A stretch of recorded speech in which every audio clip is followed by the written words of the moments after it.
अहो पाटील काका, अहो तुम्ही इकडे आहे का? तुम्हाला तिकडेच शोधतोय मी.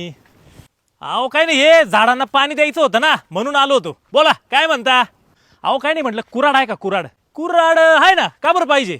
अहो काय नाही, ते माझ्या दुकानासमोर एक झाड झालंय, रस्त्यावरून दुकानच दिसत नाही माझं, धंदाच होईना. म्हटलं झाड तोडून टाकू, म्हणजे कसं जरा धंदा बिंदा होईल, लोकांना दिसेल. असं गरमी लईच वाढली आहे ना. अहो हा ना, हे बघा 3-4 दिवस उष्णतेची लाट सांगितली. बरं काय पाणी बिणी देऊ का?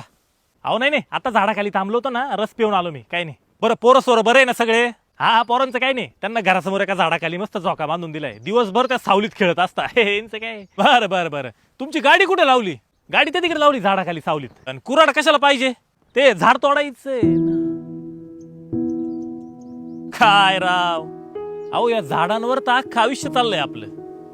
अहो ही झाडं तोडायची नसता, झाडं राखायची असता. तुम्ही आज झाडं राखली तर उद्या झाडं तुम्हाला राखतील. अहो पण ते दुकानासमोर आहे ना. अहो मग उलट त्या झाडाला खत पाणी घाला, त्याला वाढवा, म्हणजे त्याच्या सावलीत लोक थांबतील आणि तुमच्या दुकानाचा धंदा होईल. काय चालतंय, येतो काका. बरं दुकान कशाचं आहे तुमचं? अगरबत्तीचं. आणि ते झाड कशाचं आहे? चंदनाचं.